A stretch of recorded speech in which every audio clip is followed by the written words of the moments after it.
Welcome student. Today I am going to practically display the use of image tag in HTML. So for that I have created a program here, and we are having an image file nature.jpg here. The program name is images.html, and the file that we are going to link is image.jpg, sorry, nature.jpg. You can see both of the files are contained in a folder that is named HTML programs. Now if we want to add this image into our web page, so for that we need to write img src is equals to, in double quotes, the name of the image file nature.jpg, double quote close, and then angle bracket close. Save. Back to the program and F5 to execute it. The image will be inserted in this web page, but the size of image is very high, and that is why we have to scroll to view the entire image. So if we want to change its size, then we can use height and width attribute. For height attribute I am writing 300, and for width attribute I am writing 200. In my previous video I also explained that we can use numerical value with height and width attribute. It can be passed in terms of pixels that I am doing here, or it can be in term of percentage. So first I am displaying the use in pixels, F5. Now you can see the image is shrink, and 300 is its height and 200 is its width. Now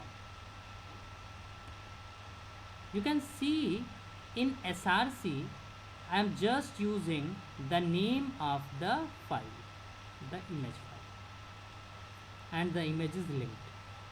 This is happening just because HTML program and the file, the image file, both are in the same folder.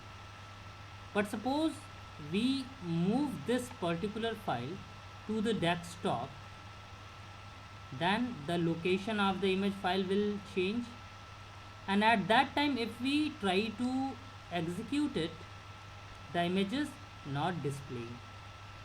मतलब ये है कि image file अगर उसी folder के अंदर है तो हमें पाथ देने की ज़रूरत नहीं है, हमें केवल नाम दे देना होगा। और अगर इमेज फाइल कहीं और है तो ऐसे केसेस में हमें पाथ देने की आवश्यकता पड़ेगी। अब यहाँ पे मैंने एक चीज़ और बताया था, the use of ALT attribute.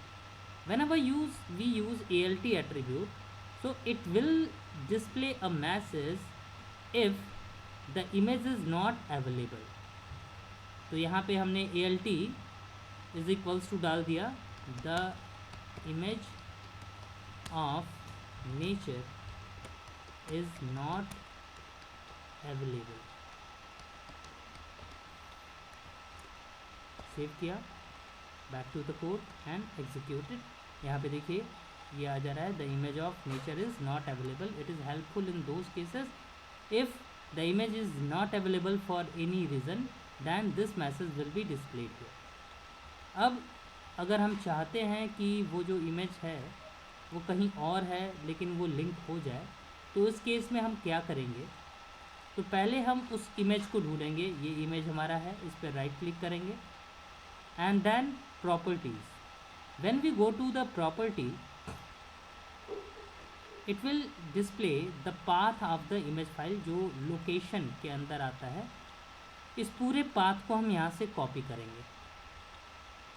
Select it, Ctrl C for copy, back to the program and जो nature.jpg था उससे जस्ट पहले हम इसको पेस्ट करेंगे और एक स्लैश लगा देंगे। अब ये बता रहा है कि ये जो nature.jpg फाइल है वो सी ड्राइव के अंदर, यूज़र्स फोल्डर के अंदर, सूर्या फोल्डर के अंदर, डेस्कटॉप के अंदर nature.jpg नाम की फ़ाइल है। अब हमने इसको सेव किया, प्रोग्राम में हम दोबारा से आए और press F5, image will be display.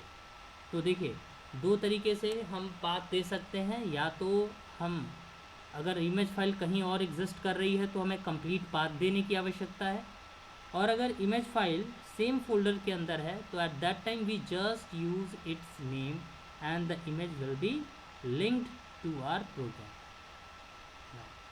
Next thing, if suppose I'm writing some line here, some word here,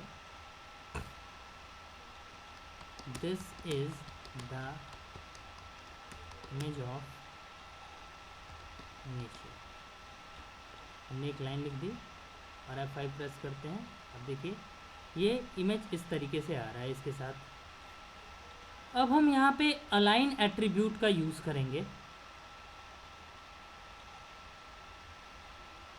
now मैंने यहाँ लिखा align is equals to top,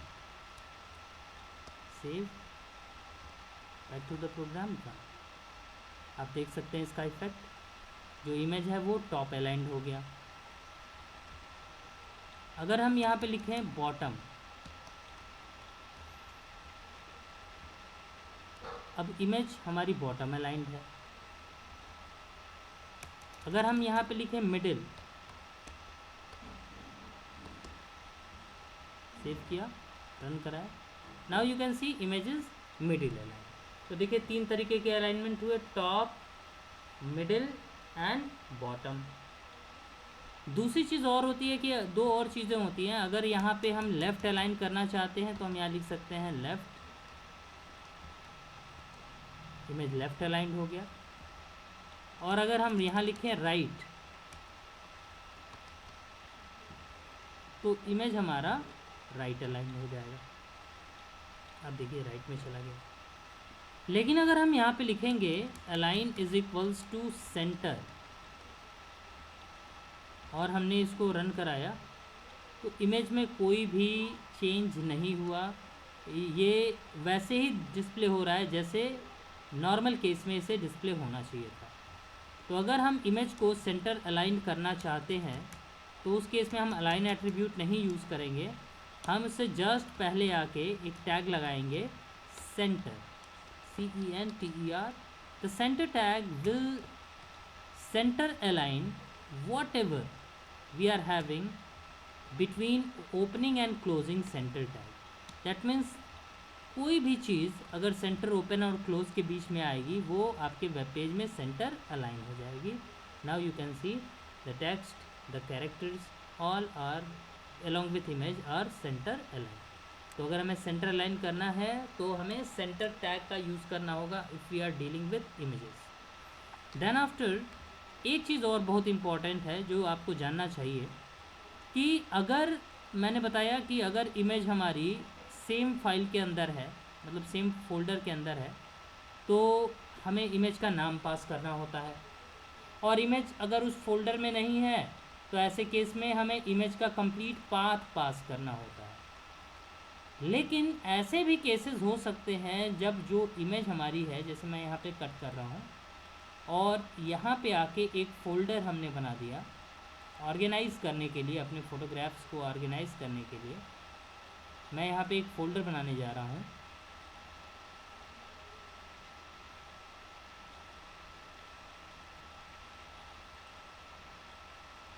with name pics, और एक पिक फोल्डर के अंदर आके हमने अपनी फ़ाइल को पेस्ट कर दिया। तो इस केस में अगर हम अपने इमेज को लिंक करना चाहते हैं तो क्या करें। अब देखिएगा जो हमारा इमेजेस नाम का HTML प्रोग्राम है वो HTML प्रोग्राम नाम के फ़ोल्डर में है, और जो इमेज फाइल है वो पिक फोल्डर में है, और पिक फोल्डर कहाँ है, HTML प्रोग्राम के अंदर ही है। तो ऐसे केस में देखिए इसको यूज़ करने के दो तरीके हैं, या तो हम उसका कंप्लीट पाथ पास करें। अब कंप्लीट पाथ जो होगी हमारी वो यहाँ पे मॉडिफाई हो जाएगी। अगर मान लीजिए हम केवल नेचर नाम डाल के हम सेव करके और रन कराने की कोशिश करें, देखते हैं रिजल्ट आएगा, नहीं आएगा, image will not be display. अगर हम उस पिक का कंप्लीट पाथ पास करें, कंप्लीट पाथ पास करने के लिए फिर अगेन हमें प्रॉपर्टी में जाना होगा, और अब यहाँ से पिक तक का पूरा पाथ हम यहाँ से कॉपी करेंगे, और कॉपी करने के बाद अपने प्रोग्राम के अंदर लाके before nature we will paste it and then place a slash, control S, back to the program, execute it. देखिए इमेज विल बी डिस्प्ले। तो दिस इज़ वन वे कि हमने क्या किया कि पूरा कंप्लीट पाथ रखा है। Another way of doing is we can pass relative path. अब देखो रिलेटिव पाथ क्या होता है। रिलेटिव पाथ करंट फाइल जो हमारा प्रोग्राम है, करंट प्रोग्राम है, HTML का प्रोग्राम है, उसके अगर अलोंग विद अगर किसी सब फोल्डर में हमारी जो इमेज फाइल एग्जिस्ट करती है, तो ऐसे केस में पूरा पाथ न पास करके हम उस फोल्डर का नाम पास करेंगे जिसके अंदर वो फाइल एग्जिस्ट कर रही है, और उस इमेज का नाम पास करेंगे जो उसके अलोंग विद लगा हुआ है। अब इसको आप ऐसे समझ सकते हैं कि instead of writing c:/user/surya/desktop/html programs, हम ये सारा हटा देंगे, बस यहाँ रहेगा pic/nature.jpg। हम यहाँ पे सेव करते हैं और इसे रन कराते हैं, you will see images display. तो इन दैट केस कि अगर जो हमारी इमेज फाइल है वो सेम फोल्डर में ना होकर उस फोल्डर के किसी सब फोल्डर के अंदर एग्जिस्ट करता है, तो हमें पूरा पाथ ना देके केवल उस सब फोल्डर का नाम और इमेज का नाम पास करना होता है, और इमेज हमारी लिंक हो जाती है। One more attribute is left, that is border. So if we write border is equals to 5 और अपनी इमेज को हम यहाँ पे एग्जीक्यूट करके देखें, अपने HTML प्रोग्राम को एग्जीक्यूट करके देखें, अब देखिएगा यहाँ पे बॉर्डर भी आ गया है आपकी इमेज फाइल में, जिसको आप यहाँ पे देख सकते हैं। तो this is how you can insert image into your program. In next video we will start with anchor tag. Thank you.